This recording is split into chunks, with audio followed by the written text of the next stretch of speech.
guys, my name is Kelsey. And my name is Becky. And we are the Sorry Girls. And today we have some wall art for you guys. As the seasons are changing, people like to switch out their wall decor. So we have, I think, 5 really cool and easy wall art pieces that you can try out. And you always just need wall art and cheap wall art ideas. You guys actually requested this, and that's why we decided to do this video. Plus, if you're an early planner, these could also be really good holiday gifts if you want to start now. And we'd like to announce that this week's video is sponsored by ourselves. We have patches and you can buy them at the link below. People actually ask that. They're like, where are your patches from? And I was like, They're for sale. Buy us, maybe for you. We just like to give different things a shout out. So that's what we're shouting out today. Go check them out if you didn't know about them already. Okay, let's get into the wall art. So first up, we're going to show you how to make this gorgeous fringe mirror. We're starting by taking this thrifted mirror out of the frame it came in. We think the clean edge of a plain mirror looks best for this DIY. Next, we picked up some white fringe from the fabric store. With the mirror side facing down, lay out the fringe across the mirror and cut 2 pieces to the length of the mirror. We're using 2 pieces to double up on the thickness of the fringe. Repeat this process again, but this time make sure your 2 pieces are a few inches smaller than the first 2. Repeat this once again, making sure your last 2 pieces are even smaller than the ones before. Our fringe is pretty long, so we're laying our first piece on the back a few inches up from the bottom and gluing it in place with a hot glue gun. Add the second piece of the same length directly on top of the one below it.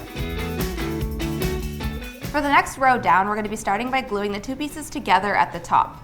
Lay it on top of the first row and figure out how long you want this one to hang. Pull a few of the strings from the back layer of the fringe only and lay them on top of the mirror. The more strands you do, the more even your fringe will hang. Glue these strands to the back of the mirror to hold the second row of fringe in place. And as I'm sure you guys can guess, repeat this whole process for the third and final layer of fringe as well. So once your glue is completely dried, you can flip the mirror over and check out your brand new fringy mirror. It's so cute. But one thing I will note is since we took the frame off of the mirror, you're gonna need these little mirror clips you can get from the hardware store, but I will link them below for you. They're really easy to use. You put them on the wall and then your mirror just slips in and it hangs that way. So this is a really easy way to turn a photograph or something else that already exists into an art that's customized by you. A lot of the time there's weird art at the thrift store and I always want to know what I can make out of it. So we're gonna upcycle this art by adding a quote to it. Start by removing your thrifted art from the frame that it came in. Tape a piece of tracing paper or parchment paper over the area you want to protect from paint. Trace around the shape and then cut it out.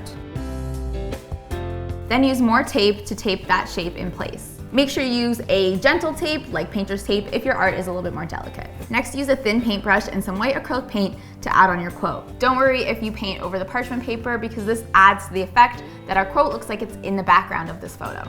Once the paint is dry, you can remove the parchment paper and your upcycled art is done. I feel like there's so many fun versions of this you could do. You could also get like funny with it and do a silly quote over like a funny image. Or like a really serious image and a funny quote. So you guys know that we've done a lot of these yarn-inspired wall tapestries in the past, but we're going to show you an even different take on that method. We're using a metal floral ring as the base for this yarn wall art. Start by taking some yarn and measure out double the length of the ring at its widest spot, plus a little bit extra. Heads up, you will need to cut a lot of these because we are aiming to cover the complete 1/2 semicircle of this ring. So get cutting. Fold each yarn piece in half and loop it onto the ring by pulling the ends through the folded center of the yarn around the ring. Repeat this over and over until half of the ring is covered. It really helps to hold the ring up as you're doing this periodically to see how it's hanging. The goal here is to have none of the metal ring showing, so you want to go all the way to the side so that it hangs over the ring and we don't see it. Once you fill up 1/2 of the ring with yarn, add a few drops of super glue to the very outer pieces of yarn to hold them in place on the ring. This will stop them from sliding down to the bottom. Now onto the fun part, giving the yarn a haircut. It reminds me of like Barbies. Who cut their Barbie's hair as a kid? Actually, my mom wouldn't let me. She's like, you'll regret it.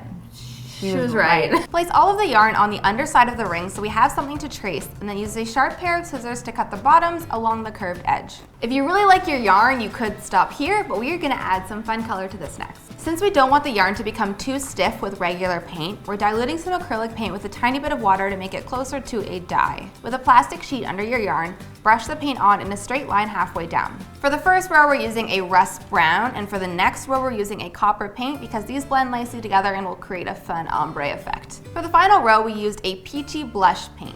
Once it was dried, we noticed the color was a bit faded, so we did a second coat of all 3 colors to brighten it up.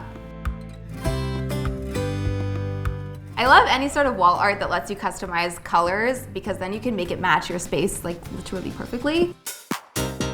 So for another thrift upcycle art, this time we're kind of doing the opposite effect. We're going to be focusing on a part of the art and metallicifying it. Again, remove your art from any glass frame that it may have come in. Next, decide which part of the art you would like to metallicify. To do this, we're going to be using liquid gold leaf, which we'll link below, since it gives the most reflective finish. I'm covering up the antlers on the right deer. I'm covering up the entire deer in the center. Once the gold leaf is completely dry, you can add a second coat. Once the gold leaf is completely dry, you can add a second coat to make the gold more opaque. As a final step, we cut down the print to clean up any ripped edges. And boom, weird deer art turned interesting. More interesting weird deer art. I feel like doing any sort of like custom touch art like this, like doing a gold or like even like a random neon color, just makes people think like this is some expensive art instead of like this is something I found in my grandma's house. Okay, speaking of art that you can entirely customize to fit your space perfectly, this last one is great for that. I don't know what to call it. I was going with like organic line art. Splotch. Splooch? No, don't say that word on this channel. Start by coating a plain canvas you can get from the craft store in one color. Use a wide, flat paintbrush for this. Don't worry if the paint looks a bit brush strokey or you can see some of the white through. That's the organic look we're going for. Let this layer dry completely and then move on to your second color. Paint large blocks and lines wherever you want. Again, let this layer dry completely before moving on. We don't want the colors blending together. Next, paint on a third layer with a new color, but this time make your shapes slightly smaller. Let this dry and do a final layer. We're using a metallic gold and doing even smaller lines to finish it off. Let the whole thing dry and your painting is complete. Cute, adorable, love. Bring your whole apartment together. If you have one of those apartments where you just kind of like bought a bunch of things at random times and you're like, oh no, this doesn't go together, just be like, oh, couch is pink, my wall's green, and just like start putting those colors on this canvas and boom, your whole apartment looks good now. Thank you guys so much for watching this video. If you guys like those ideas, I love them. They're all really fun, really easy to do. And affordable. If you like this video, make sure you give it a like. And if you love it, make sure you give us a sub. Leave us a comment below because this video was inspired by requests below, so leave more requests and we might do them in the future. We're watching your comments. Looking at you. All right, thanks for watching. Bye. Bye.